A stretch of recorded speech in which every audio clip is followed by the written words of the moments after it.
Bài kia. Anh hả? Bài kia.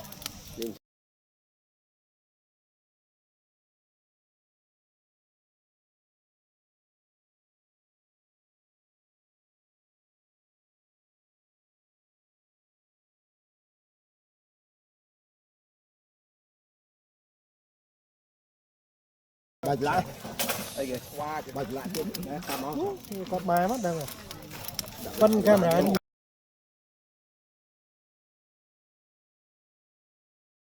Đó. Để mà.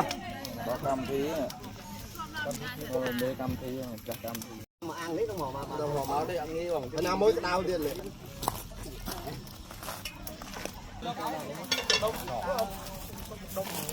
Cặp phải rồi.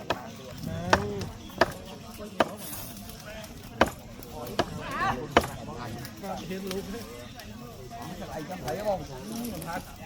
Mặt năm khối nó sao? Em ơi, ác quá hay. Bạn không bạn tức châu rồi phải đặt ra. Bác, bác, ở đây bê tắc chó nhục. Này. Bê tắc chó nhục mà hôi tức dừng phải cơ liếc.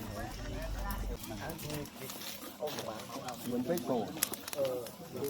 Giờ làng cổ này Chia tay ngủ á. Có gì ở đây đoàn Đường đi xúc ấy mà em oi. sụp ấy hai á chẳng là và sụp ấy ăn đạp phương Ăn cái này, ăn hết rồi. ăn trương ấy đạp lục